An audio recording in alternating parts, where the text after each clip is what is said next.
Hello, Dave Hurwitz at ClassicsToday.com, here to talk to you about the worst modern recording of the Rite of Spring. How many of you bought this thing?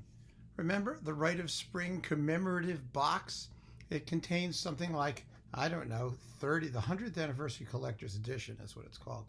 It has 20 CDs with like 35 or 40 recordings of the Rite of Spring, the entire universal catalog of Rites of Spring, which is really quite something, you know? So one of the nice things about it, the only nice thing about it, frankly, because owning it is insane by any standard measure, is that you can actually make comparisons between performances. Now, my vote for most awful modern recording of the Rite of Spring is this one. It's in this one on disc 14. It's the Valery Gergiev Mariinsky Theater Disaster. And when it originally came out, it was released coupled to an equally appalling Scriabin poem of ecstasy. But you know, you never know. You listen to things, you make comparisons here and there, you do spot checking. You know, even as a critic, even if you're listening with a score, you can always change your mind.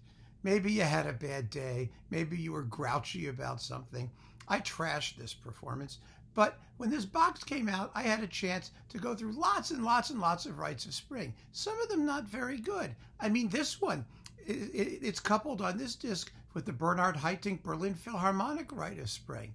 Not one of my favorite versions, but I gotta tell you, next to Gergiev, it's a thriller. Not only is it more exciting and better played and better interpreted, but it only highlights what a cataclysm Gergiev is presiding over.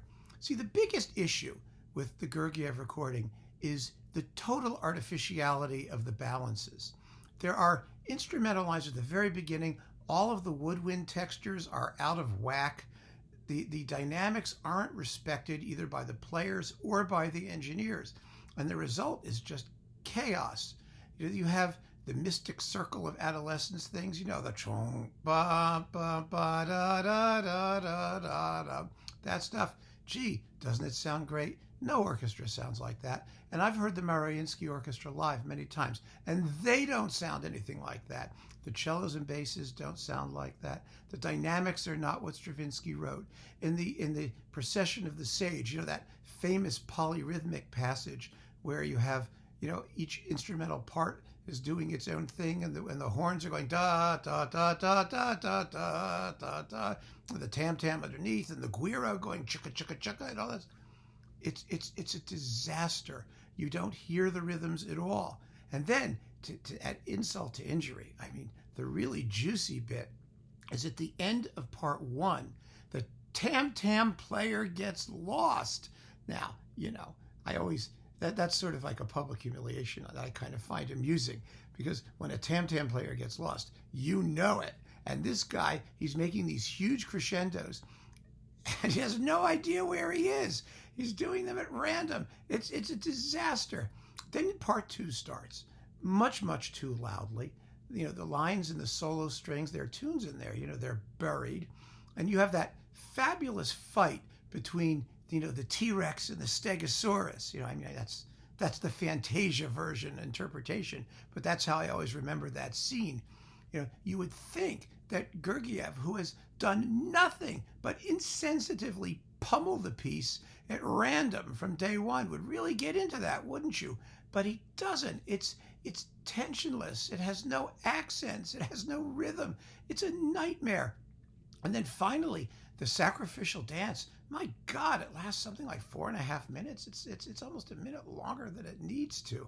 It's crazy. Even Haitink is almost a minute faster. I don't know what happened with this performance. I honestly think, quite frankly, that Gergiev doesn't know the work and the orchestra can't play the work. It might be with enough rehearsal they could do it. I don't know. Gergiev is notorious for having, rehearsal conductors work on, the piece, and then he comes in and gets the credit for the performance at the end. I don't know if that happened here or not. He's done some beautiful things with the Mariinsky Orchestra and some beautiful things in Stravinsky with the Mariinsky Orchestra.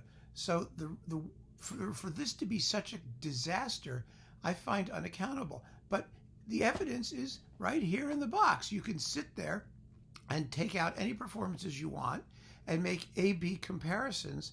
And whenever you do it, you'll find that the Gergiev is probably the worst thing out there. So that gets my vote on evidence that I think actually, considering the business we're in, is pretty objective. It's audibly a mess.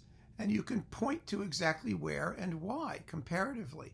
So if you have the big box, if you've got this sitting somewhere, in your basement, then give it a shot. Do a few comparisons. Do some spot checking. You'll see what I mean, especially if you have a score and you can actually see the dynamics, especially the dynamics that Stravinsky wrote versus what Gergiev and his team deliver. So keep on listening, guys. Here's something you can really do with your spare time during the pandemic. Listen to 40 versions of the Rite of Spring just to see how awful Gergiev is. Thank you, guys. Take care.